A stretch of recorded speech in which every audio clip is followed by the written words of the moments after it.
صلوات ایک ایسا ذکر ہے کہ معصومین نے اپنی دعاؤں میں کٹھن اور کڑے مقامات پر جب پہنچے ہیں معصومین، انہوں نے وہاں صلوات بھیجی۔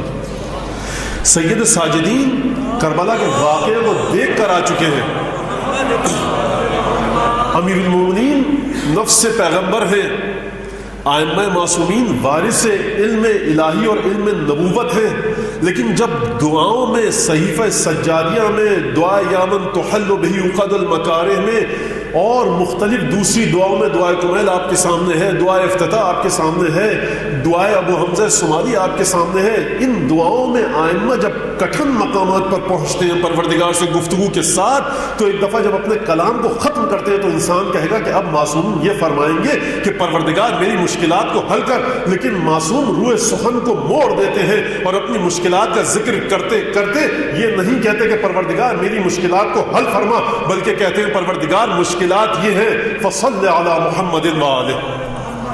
یہ معصومین کا ذکر ہے کہ معصومین اس انداز سے گفتگو فرماتے ہیں کہ کٹھن اور کڑے مقامات پر جب وارث علم علوی اور نبوی کٹھن اور کڑے مقامات پر صلوات بھیجے تو ہماری اور آپ کی کیا ذمہ داری ہے کہ کبھی کسی مقام پر صلوات بھیجنے میں کاہلی اور تساہلی سے کام نہ لیا جائے۔ ختمی مرتبت کا ارشاد ہے کہ اعجز الناس، کمزور ترین، بے دست و پا ترین، لاچار ترین، کاہل ترین، سب سے سست ترین آدمی کون ہے؟ کوئی کام نہیں کر رہا، بیٹھا ہوا ہے، لیکن اس کی زبان ذکر خدا کے ذریعے چل نہیں رہی۔ اور صلوات ایسا ذکر ہے کہ جب پچھلے سال بھی عرض کیا میں نے کہ صلوات وہ ذکر ہے کہ جب آپ کی زبان صلوات میں مصروف اور مشغول ہوتی ہے تو دونوں فرشتے حرکت میں آ جاتے ہیں۔ برائیاں لکھنے والا فرشتہ برائیوں کو مٹاتا ہے، گناہوں کو محو کرتا ہے، ثواب لکھنے والا فرشتہ ثواب کو لکھنے لگتا ہے۔ اور یہ محمد و آل محمد سے قربت کا نتیجہ ہے۔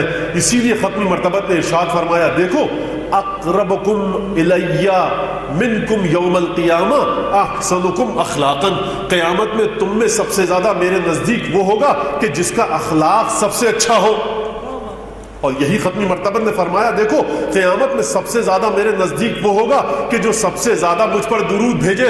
تو ختمی مرتبہ وہ معیار ہے یا یہ معیار؟ ختمی مرتبہ بتلانا چاہتے ہیں کہ اگر اپنی شخصیت کی گتھیوں کو سلجھانا چاہتے ہو تو صلوات بھیجو، جتنی کثرت سے صلوات بھیجو گے تمہارا واعظ نفسانی اور اندرونی واعظ نفس لوامہ مستحکم اور قوی ہوگا، ملامت کرے گا تمہیں تمہارے برے کاموں پر۔ جب صلوات کے صدقے میں تمہیں تمہارے برے کاموں پر تمہارا نفس لوامہ ملامت کرے گا، پھٹکار بھیجے گا، طعن و تشنیع کرے گا، تو اب تمہیں کسی واعظ کی ضرورت نہیں۔ صلوات کے صدقے میں خدا نے تمہارے نفس میں ایک واعظ کو بھیج دیا ہے۔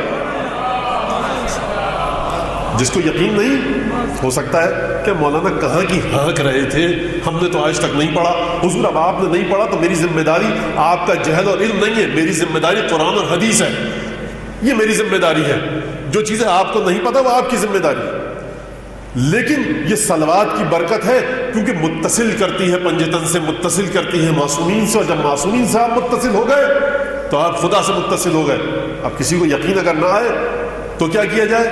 اگر اس گفتگو کے بعد بھی کوئی بے یقینی کے عالم میں صلوات کی فضیلت کو سن کر اٹھے تو اس کے لیے مجھے کوئی ایسی بات تو کہنی چاہیے کہ اس کے یقین کو، اس کے شک کو یقین میں بدل دیا جائے۔